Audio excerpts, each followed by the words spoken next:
Antonio, se estuvo haciendo desde el sábado y hasta el miércoles un cese de actividades de lo que era comercialización en granos y ganado en pie.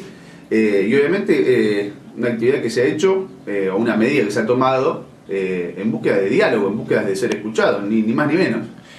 Sí. Lo que pasa es que el gobierno es sordo a todos nuestros pedidos. Y bueno, yo creo que este tipo de paro es como que vos le vas avisando que hay un poder en el sector que no se quiere utilizar todavía. Simplemente se llama a un diálogo antes de tener que tomar medidas más extremas. Por eso se les va avisando, parando una semana. El paro fue efectivo, no hubo una sola venta de animales ni de cereal. Pero el gobierno no te llama a solucionar el problema. Así que bueno, veremos en los próximos días qué es lo que se decide. ¿El lunes se vuelve a la normalidad? El lunes se vuelve a la normalidad, exactamente. ¿Y cuál es, más allá del balance positivo que me decís, porque no hubo una sola venta de ganado? Ahora, ¿qué sacan de positivo más allá del acompañamiento que dieron todos? Porque si no son llamados al diálogo... No, positivo en cuanto al sector, que es un sector complicado, no es un sector como el de los camioneros, que están todos juntos, y Moyano da la orden y paran el país. El campo puede hacer lo mismo, ¿me entendés? Lo que pasa es que no queremos porque se trata de alimentos, ¿te das cuenta? Entonces, después la culpa la tendría el campo, si vos dejás al país sin comida. Pero que el campo pueda hacer eso, pero ¿qué problema hay? Lo que pasa es que si vos me estás obligando, porque vos hacés oído sordo a nuestros reclamos, y bueno, va a llegar un momento en que no vamos a poder seguir más trabajando, y ahí sí vamos a tener que parar hasta que el gobierno cambie las políticas, porque no nos olvidemos que hay mucha gente que está muy complicada económicamente. Hablábamos días atrás con gente que no tiene que ver con el sector, sino que son más que nada temas políticos, pero nos decían que también hay actitudes ilógicas, que hablábamos por ejemplo del tema de la retención, de en vez de hacer una baja, quitarle y después prometerle una devolución, pero el campo está cansado de promesas. Y sí, no se han cumplido. Y vos fijate que ahora ellos salen a decir que van a devolver las retenciones del trigo, que van a pagar, y la gente no siembra trigo lo mismo. Se perdió la confianza, ¿te das cuenta? Entonces es como si vos mentís una vez, mentís dos, mentís tres, mentís cuatro, después ya no te creen más, ¿viste? Y eso es lo que le está pasando al gobierno. La gente hoy podría, pero hay un potencial para sembrar trigo espectacular, pero ¿quién va a arriesgar para después tenerlo y no saber a quién vendérselo o tener que regalárselo a los molinos? No tiene sentido. Cuando hablabas de medidas extremas, hablas de esto de finalmente hacer un paro general. Exactamente, es una opinión personal mía, porque yo veo lo que hacen otros sectores, ¿me entendés? Vos agarrás el docente ¿qué hace? El docente para, y hasta que no se llama diálogo, que siempre ellos están en diálogo, pero no se continúa en la escuela, ¿te das cuenta? Entonces acá, y a lo mejor habría que hacer lo mismo. Vos agarrás Moyano para, y hasta que no hay una solución, no se continúa más, ¿te das cuenta? Y no precisás ni ir a la ruta. Lo que pasa es que lo nuestro es muy complicado porque es comida. Entonces, es un sector en el cual, si vos dejás sin comer al pueblo, después pasás a ser mal visto vos, ¿te das cuenta? Y te tirás en pueblo en contra. ¿Pero se juega con eso también? ¿Desde el gobierno? Sí, y es el fuerte de ellos, ¿me entendés? El desabastecimiento es lo primero que te dicen, ¿viste? Y entonces, ¿qué es lo que hacen? Se hace un paro ganadero, pero el día viernes entraron 18.000 animales. Entonces, claro, ¿dónde está la ventaja? O sea, la eficiencia del paro. Sí, que todos cumplimos, que todo el sector cumplió, nadie vendió, pero no vendió esta semana, pero vendió la anterior. Entonces, vamos a las cosas claras, queremos eficiencia. Lo que pasa es que es como que vos le estás avisando, ¿entendés? Que podemos llegar a hacerlo bien y hacerlo más fuerte. Si el gobierno no te escucha y no te llama, y bueno, va a llegar un momento en que va a ocurrir eso. Hablamos también del agotamiento que sufre el sector o el desgaste, porque ¿cuánto tiempo hace que ustedes no son atendidos, que no son escuchados? No es de ahora. No. Bueno, con este gobierno nunca. Y con otros gobiernos sí, pero no con soluciones claras. O sea, hoy a lo mejor Brasil está complicado por todas las cosas que están ocurriendo, pero yo escuché hace 10 días para el sector agropecuario salieron créditos a 30 años con 3 años de gracia a un 3% de interés mensual para el sector agropecuario, para que inviertan. Claro. Entonces, es como si vos querés salvar la cooperativa, ¿no es cierto? Sí. Vamos a entrar en otro tema que no tiene nada que ver, pero se me ocurre en este momento. Vos querés salvar la cooperativa. La única manera de salvar la cooperativa es con un crédito a 30 años de 50 millones de pesos, que es lo que se dice que debe, con un interés de un 5%. Entonces la cooperativa se va a salvar. ¿Por qué? Porque le van a pagar a todos los que le deben y la gente le va a vender. Claro. Si no, es muy complicado, ¿te das cuenta? Vos querés ayudar, yo no digo que no tengan voluntad, dieron 1 millón de pesos, pero 1 millón de pesos para la cooperativa, con 60, 70 familias que tienen empleadas, no es significativo, no puede solucionar nada, ¿te das cuenta? Es para pasar 1 o 2 meses más.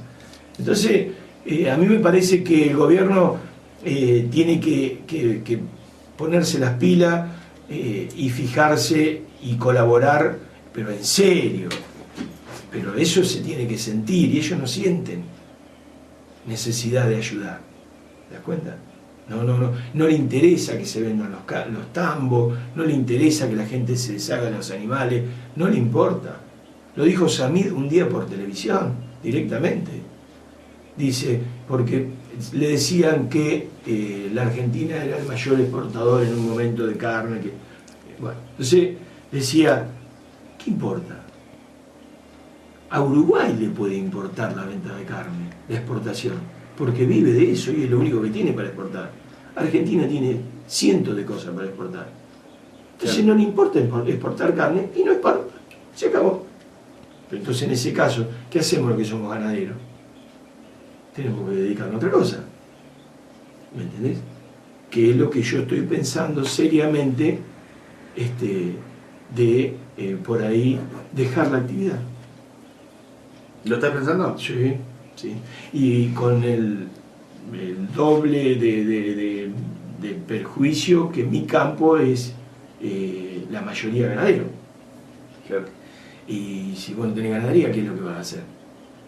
Pero ¿cómo voy a tener una ganadería, ¿me entendés? Que hace 2 años estaba a 13 pesos un ternero y hoy está a 10.50, 11, con una inflación de un 50%. O sea, tendría que estar a 20 pesos. Pero están pagando menos. Sí, 2 pesos menos. Con un maíz en ese momento a 700 pesos, hoy a 1.200. Vos con un maíz a 700 y un ternero a 13, le podés dar una ración. Pero con un maíz a 1.200 y un ternero a 11, no, porque es perder más. Entonces, ¿para qué vamos a insistir? Habrá que reconocer que la ganadería será una especie en extinción en la Argentina y dedicarse a otra cosa. Porque yo creo que todos trabajamos para ganar. No podés trabajar para perder. Obvio. ¿Viste? Y timbiar, podemos timbiar. ¿Cuántos años vamos a timbiar? Esto es una timba. Yo estoy pendiente de que se dé que el mercado aumente porque en Norteamérica se le murieron todas las vacas para poder tener un año bueno. No puede ser así, ¿te das cuenta? No tenés chance. Exactamente. El que tiene campo agrícola, ni lo duda. Ese tipo, pero hace años que dejó la ganadería. Una por lo económico y otra por la atención. Vos la soja, el maíz, lo ves una vez por semana de arriba de la camioneta. Vos la vaca, yo, ¿qué te dije? Me estaba yendo ya. A las 8:30 de la mañana, yo me iba para el campo. Para mí todos los días son domingos. ¿Me entendés? O sea, yo voy todos los días al campo, porque la vaca te exige. Y yo, por ejemplo, le estoy dando 6 rollos por día hoy a la vaca. ¿Me entendés? Ustedes saben bien cuál es mi problema en el campo. Sí. El campo quedó destruido después de todas las aguas que han entrado.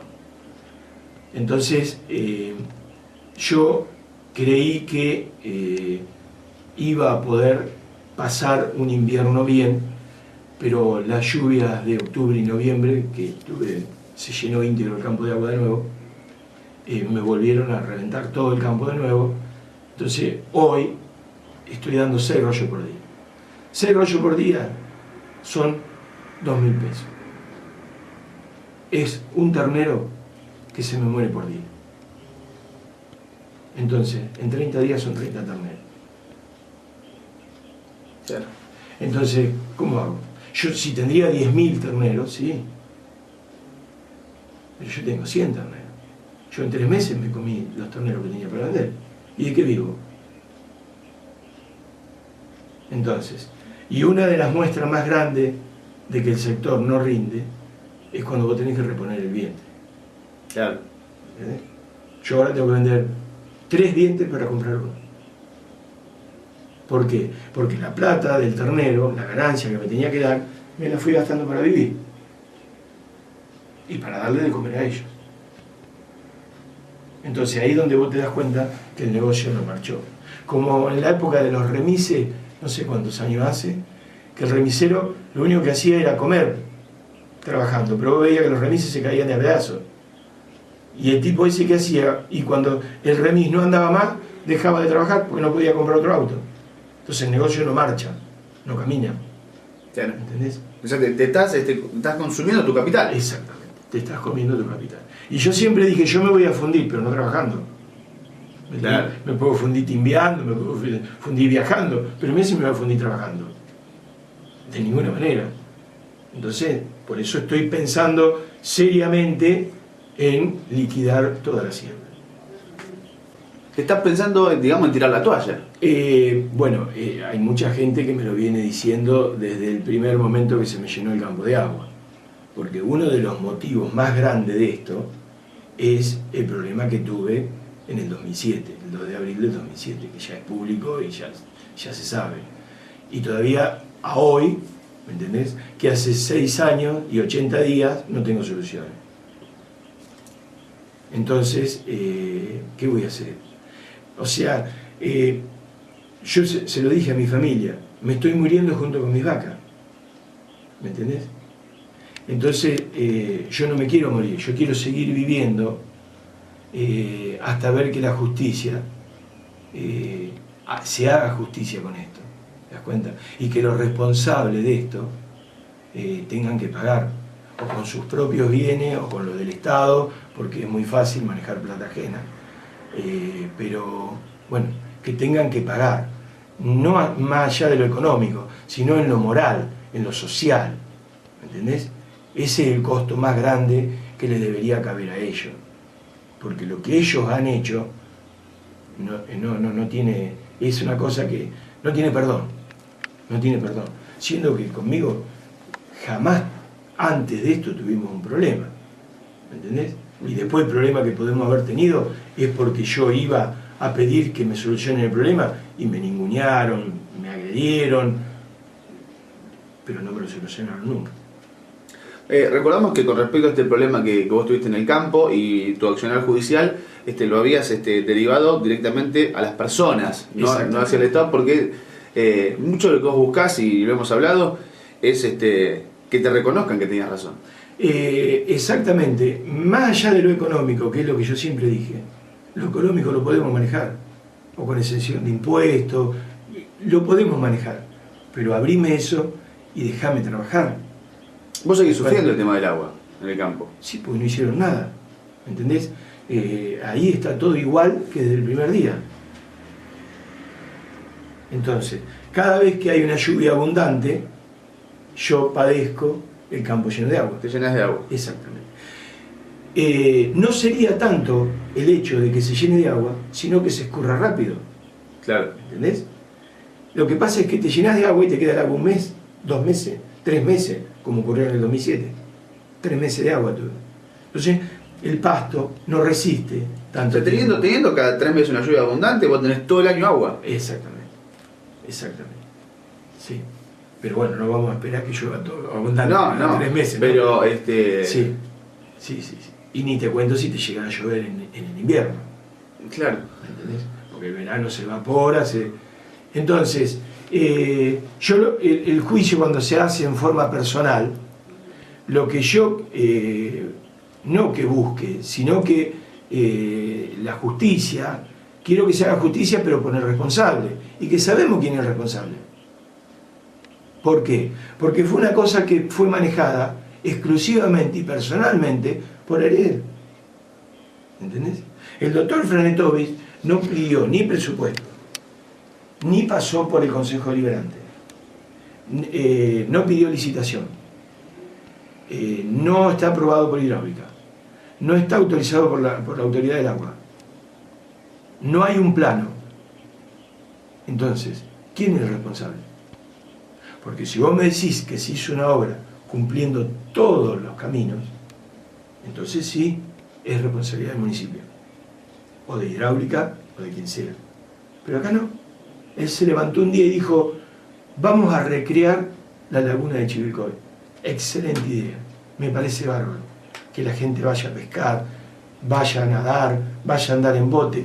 Espectacular. Me parece bárbaro que un gobernante piense en el pueblo. Pero medir las consecuencias. Acá no se midieron consecuencias. ¿Entendés? Entonces, así, el único responsable es él. Y Aníbal, ¿por qué? Porque sabiendo cómo es el problema y que ya se expidió Hidráulica y la Autoridad del Agua con que eso no está autorizado, tiene deficiencia y hay que remodelarlo, ¿entendés? También es culpable porque Ariel lo hizo mal, bueno, pero ahora que vos tenés la autoridad, arreglalo, tampoco lo arreglo. O sea, no solo no se midió consecuencias, sino que tampoco se reparó en el error una vez que pasó la primera vez. El 2 de abril del 2007 yo hago el primer reclamo, que el campo se me llenó de agua. El 3 o el 4 de abril, no recuerdo bien qué día fue, con Ariel y Claudio Legnani en un bote, porque en esa época se estaba un hombre de 9 de julio con botes, porque creían que si iban a ser millonarios, que la gente iba a andar en botecito todo el día adentro. Bueno, el tipo no alquiló un solo bote, se tuvo que ir. No importa. La intención de que la gente hiciera eso estuvo y no lo veo mal. Lo que sí veo mal es que fuimos con Ariel y Claudio Legnani en el bote, estuvimos adentro de la laguna, me preguntaban a mí a dónde había que abrir para que se vaya el agua. A mí me preguntaban. Yo dije, yo de esto no entiendo nada. Pero si de este lado del talud tenemos el agua hasta el tope y del otro lado no tenemos agua, y vamos a abrir acá para que se vaya. Bueno, entonces se decidió abrir. Cacá Brovia, que estaba como en ese momento jefe de vial, después de un mes más o menos, porque no había retro, me manda una retro. Me da a mí la orden Cacá de que yo vaya arriba de la retro, porque yo era el que había visto a dónde había que abrir. ¿Entendés? Yo encantado de la vida. ¿Entendés? Voy, ¿qué problema hay? Ningún problema. Si yo lo que quería era que se vaya el agua. Bueno, la retro hizo 500 metros, hicimos, y el agua ya llegaba casi al asiento, y tenía la computadora abajo del asiento. No pudo llegar. Tuvimos que volver. Sigo reclamando, mandan con los bomberos, llevaron en un bote de goma, llevaron a 5 o 6 muchachos del municipio con palas de punta para romper donde yo le había marcado. Fueron, el agua cuando empezó a romper, no la paró nadie, tuvieron que salir corriendo porque se lo llevaba a ellos, ¿me entendés? Bueno, ¿qué pasó? Pasó una semana, me llaman, me dicen, Antonio, ¿se te fue el agua? Sí, todavía queda, pero ya bajó terriblemente. Bueno, en estos días lo volvemos a tapar. ¿Cómo no lo volvieron a tapar? Sí, lo volvieron a tapar. No es que cómo lo vuelven, lo volvieron a tapar. Entonces en la próxima, otra vez lluvia, otra vez lleno de agua, otra vez reclamo, y así se fue manejando todo. Y ya no lo volvieron a abrir. En esa parte no. Después vino el ingeniero Sanpaolesi, que vino el primer día y que fue el que autorizó a que hicieran bypass para que se vaya el agua. Hicieron contra la compuerta un bypass para ayudar a desagotar. Pero ya fue menor esa vez el agua que había entrado. Era algo menor. Pero bueno, así entonces no podemos manejar las cosas así. ¿Y ese caso cómo está? ¿Cómo avanzó? El caso ese yo fui a declarar el jueves, tuve una audiencia y bueno, yo declaré y ahora hay que esperar. La justicia sigue avanzando y bueno, vamos a ver. Yo lo único que digo siempre es esto, el poder lo tienen ellos y está demostrado, porque si no tendrían poder ya estaría abierto. Pero la razón la tengo yo. Es lo único que yo le puedo decir a mi hijo, acá hay una sola verdad, y esa es mía.